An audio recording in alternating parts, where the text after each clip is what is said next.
What is good, everybody? Welcome back to the BlitzCity Podcast. I'm your host, Kobe Orr, and we are less than 30 days away from the Jackson State, South Carolina State matchup that will take place in Atlanta, Georgia, which I will be at, by the way. Can't wait to see y'all there. But today, because this is the time of year where I do the position breakdowns for Jackson State. So today, we'll be breaking down the defensive linemen of Jackson State because you guys have so many. I think 16 overall. In between 13 and 16, but we'll get to that later. Before I do start this breakdown video, one of the biggest fights in boxing history between Errol Spence and Terrence Bud Crawford is going down tonight.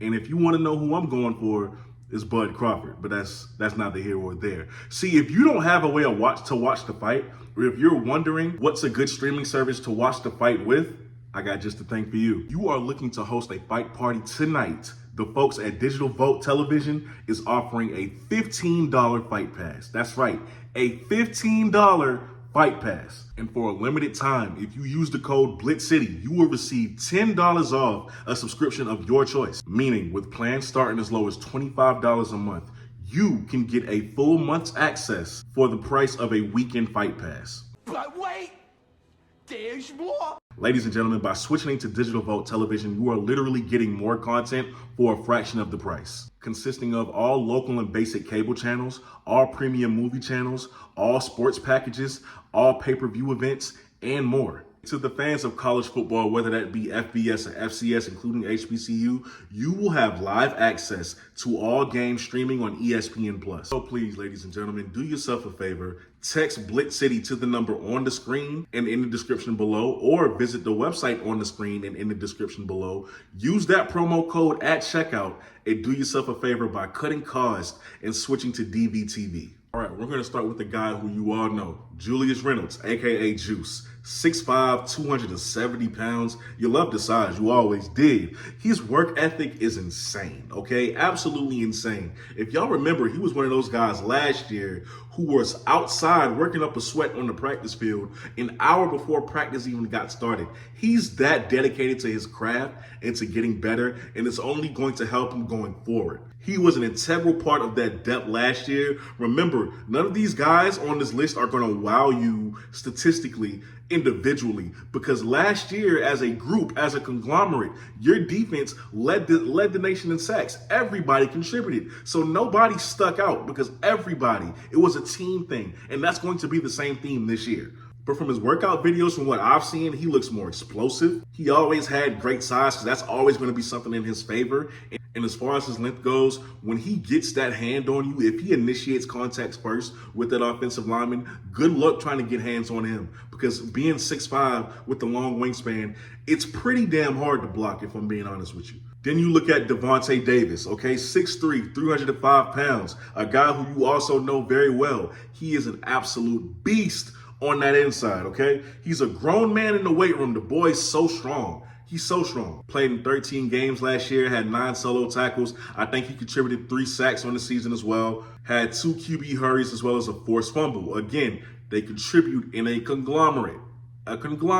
So individually, it's not going to wow you statistically. And remember, the season before that, he quietly had one of the best seasons as a defensive lineman for Jackson State. He was top 15 in total tackles. And Blue Bloods had him as an all-SWAC preseason favorite. After that, Jeremiah Williams, another guy who you recognize. 6'3", 285 pounds. According to Pro Football Focus, he is the top returning interior defensive lineman in HBCU ball. That works in your favor. He was graded at an 82.7. The next closest person to him is Jalen Bell at Tennessee State, who is a 79.8. What I love about Jeremiah Williams is that if y'all remember, he was only a 2-star recruit coming out of high school.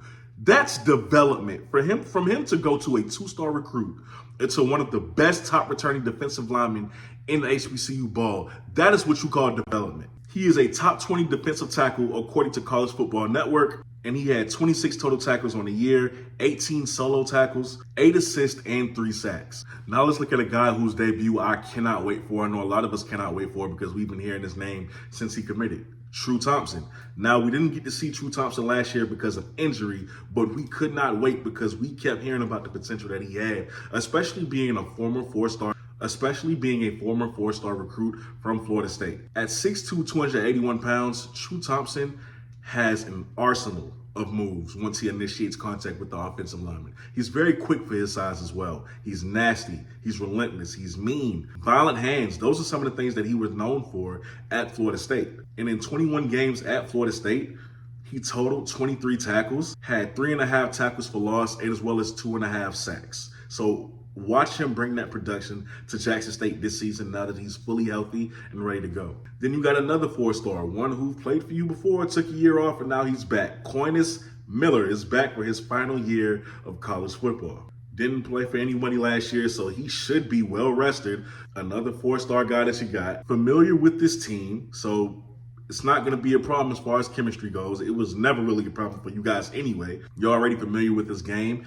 Him, out of everybody, he's definitely not going to give you a lot statistically, but he's going to impact that inside a lot. He's going to plug those holes in a lot. He's a gap stuffer. It's not going to be easy to move him out the ball, number one, because he's already so big. He's an immovable object. Two, up the middle, the run game is dead, basically. After corners, we have a kid who I'm very excited about, a true freshman, 3-star defensive tackle, Stanley Cooks. The kid had 13 offers coming out of high school, including some from a few FBS programs like Appalachian State, Georgia State, Central Michigan, who he chose you over all of them, 13 total offers. To me, he has the potential to be the next great defensive lineman at Jackson State. That's how much I believe in Stanley Cooks. You love his physicality. You love the fight that he shows. The way he's able to fight double team. I love it. And what you love most about Stanley Cooks is that this kid is devastatingly powerful. Right out of high school, he's devastatingly powerful. He's going to be something great at Jackson State. They really got a gem in Stanley Cooks. So it's going to be fun to watch the development for the next 3 years. After Stanley Cooks, we follow it up with a guy who will definitely see the field a lot this season. 4-star recruit, one of the top prospects in the country when he came out. Philip Webb, a guy who you 6'5", 265 pounds. My goodness. He was one of the best prospects in the nation coming out of high school. Whatever happened at LSU happened. It's in the past now. But what I can say about Philip Webb is that scouts always loved how violent he was. They loved his size. They loved the burst that he has coming off the line. But what's most important about Philip Webb is his tool bag and what he has in it. The arsenal of moves, which we know you need to be a defensive lineman. It can't just be one move over and over. That's how you get predictable. The tool bag of Philip Webb goes crazy. Then you look at the transfer that you guys just have gotten. John Graves III from Southeastern, 6'1", 260 pounds. And I think he's a grad student, if I'm not mistaken. The kid was a Southland All-Conference mention in 2021. And I think that season he had 40 tackles for loss, 3.5 sacks. Before that, he was at the FBS level at New Mexico State. In his only season with them playing, he had 18 total tackles and 1.5 tackles for loss. This kid is solid up the middle, and that's definitely what he's going to bring to Jackson State. He is so solid up the middle. He knows how to maintain a gap, but the biggest thing about John Graves is that signature swim move of his. It can be deadly when used at the right time. I'm so serious on that. John Graves in that swim move, y'all don't want to see it. You don't want to see it. Then you look at another freshman who, in my opinion, was criminally underrated coming out of high school this year. Braxton Barney from Madison Central, 6'3", 233 pounds. Braxton Barney is every coach's dream when coaching defensive linemen. That kid does everything the right way. His pad level, you love it. You don't see college players with his pad level. You see what I'm saying? So it makes getting in the backfield so much easier for him because he's already doing one of the most important things right coming out of high school. So you don't even have to teach him that. You don't have to put that in his head. That's muscle memory at this. But of course, he's explosive. He processes plays really quickly. He has a knack for getting to the quarterback, but I think more so, he's just very talented in general with getting to the ball carrier. He's kind of like a heat-seeking missile. Will he get a lot of playing time this year? Based on the depth that you guys have at defensive line, I don't know because it is deep still. But just like Stanley Cooks, him and Stanley are going to be deadly when it's their time and when they're upperclassmen. So you guys are going to have a solid defensive line for a very long time. And of course, you guys have Antonio Doyle Jr. What can't you say about Antonio Doyle? Going into his last year, he's looking to go hard at 6'4", 258 pounds, if I'm not mistaken. He was one of those guys who were just relentless in getting to the quarterback, helping you guys become the nation's leader in sacks defensively. He's an integral part of that defense. He's a leader. He's a motivator. He's all of those things for Jackson State. So you just can't wait to see that take place. And then the last three guys on this list, redshirt sophomores, and I think a sophomore as well. Zion Walker, who is 6'1", 290 pounds. Tyus Walker, who is 6'4", 330 pounds. You may or may not see them this year. I'm not too versed on those two, so I can't really speak on them as much, but they are on the roster. And of course, Athen Smith, okay, the transfer from UAPB, who you've gotten as well, who has a lot of experience under his belt playing for the Golden Lions. Overall, this defensive line is still scary, which is why you can't listen to the internet talk, because they only focus on what you guys have lost. They never focused on what you've retained. They never focused on what you brought in. This is still the best defensive line in SWAC football. This is still scary. This is still scary.